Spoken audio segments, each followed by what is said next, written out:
Hey guys, if you're interested in any figures or figure accessories that I have currently up for sale, go ahead and send me an email. Just go to my channel page on YouTube and go to the About section, click on that, and you'll be able to get in touch with me.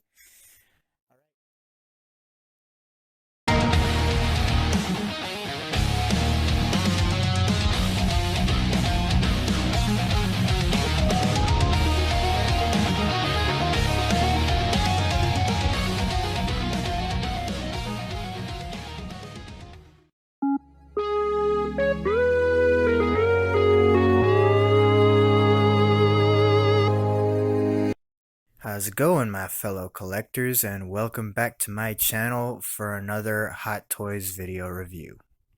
And this time we're going to be taking a look at the Delorean time machine from Back to the Future Part 2.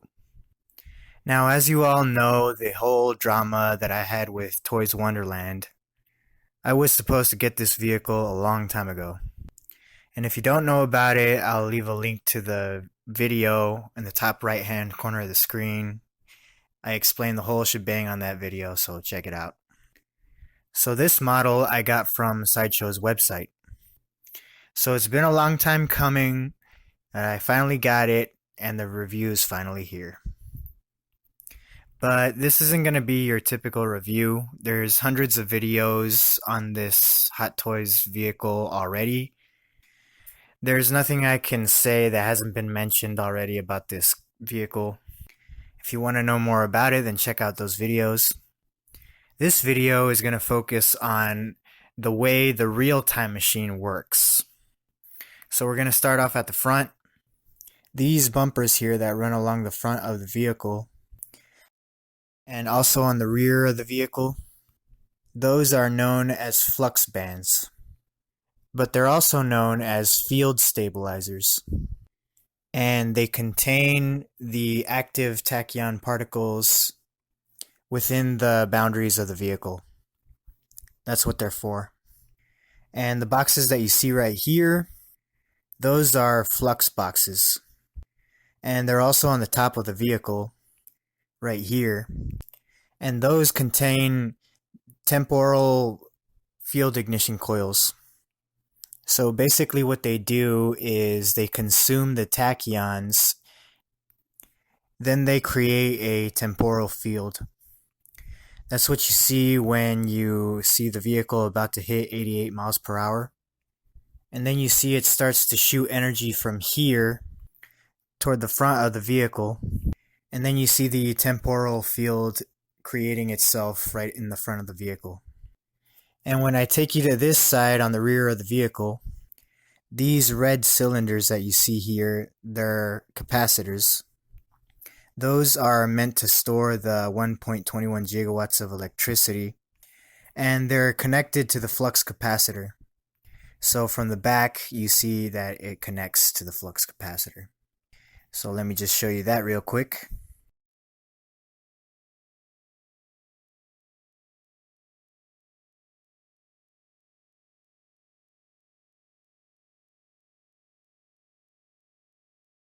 You can see it pulsing right there.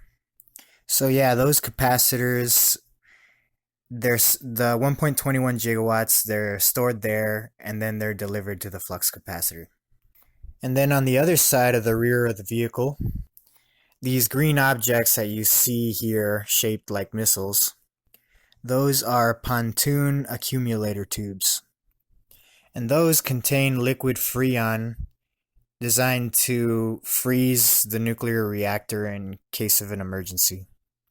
So if you guys remember, on part 1, the DeLorean had a nuclear reactor. But that was replaced with Mr. Fusion here on part 2, which can open, as you see here.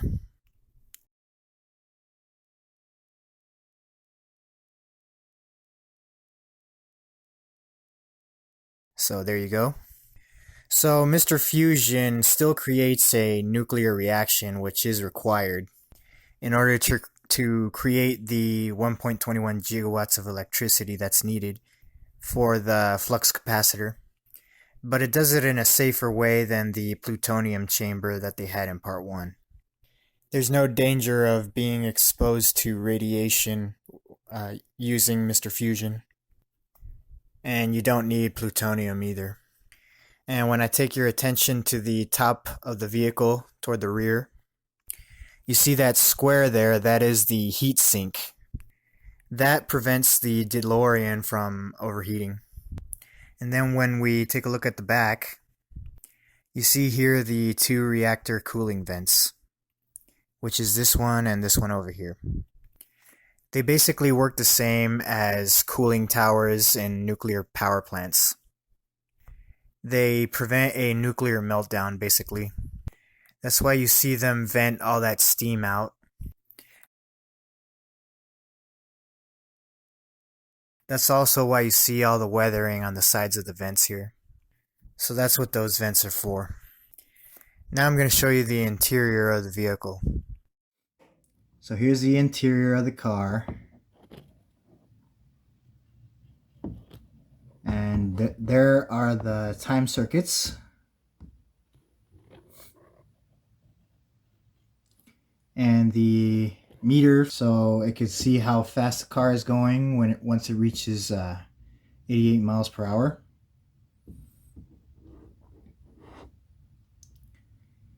And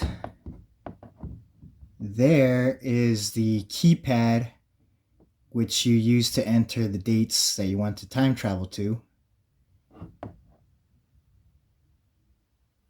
Okay. And as you can see, the steering wheel does move. And so does the stick shift. You can move that around.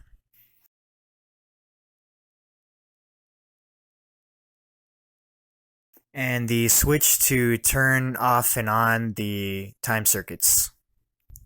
So that would mean that they're on.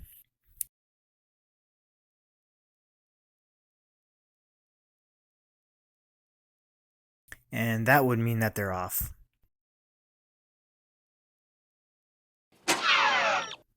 But I always like to leave them on. Then we have the flux capacitor, which makes time travel possible. So right now I have the DeLorean in road mode, as you can see. And something else I forgot to mention, I did place these Goodyear decals on all 4 of the tires. And it makes the vehicle look a lot more screen accurate. If you guys own the DeLorean from part 1, you know that none of the dashboard lights up, I don't think. Like the speedometer, the time circuits, or the nuclear reactor gauges on the passenger side. I could be wrong. There is at least one of those things that light up. I'm not really sure which one. I don't remember. So I'm glad that they fixed that this time around. They lit up pretty much everything. The dashboard, the time circuits, and the nuclear reaction gauges. And then you got the Christmas tree on the ceiling. That also lights up, which is really cool. I got Marty's hoverboard over there on the passenger side. I also have the almanac shopping bag on the passenger's seat. So I'm happy to report that the seats have not become unglued. That was one of the issues that a lot of collectors were reporting when they got this version of the time machine. Also, the wheels are in great shape. There's no cracks or anything on the axles when I fold them in and out. As you can see, I could put it back in road mode with no problems, and also in hover mode. So I put it on the flight stand that it comes with, so I could show you guys the bottom. So you have the tracker lights there, along with 4 green circular lights and 2 warm yellow circular lights in the front.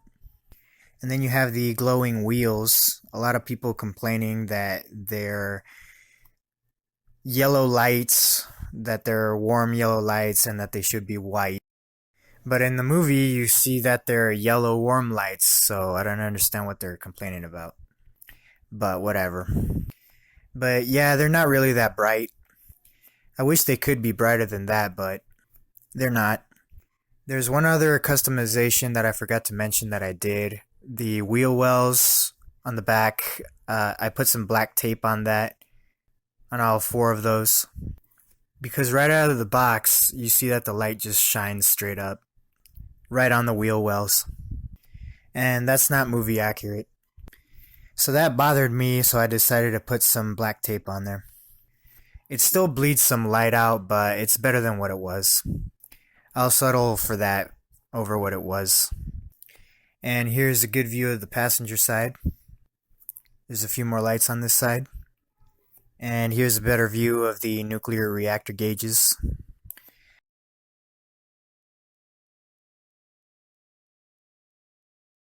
And also, while we're at it, why not just pop the hood? There you go. So those of you that don't own this vehicle, that is where the AA batteries would go. It takes 3 of them. So they go right under the spare tire. And that right there is the switch where you can turn the lights on and off.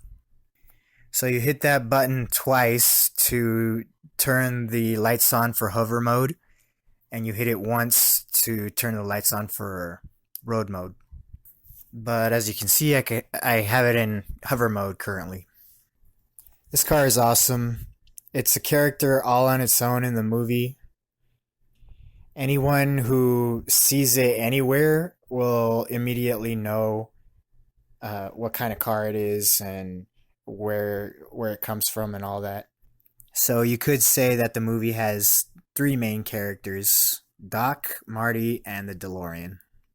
But yeah, guys, that about wraps up this review. I want to thank you all for tuning in.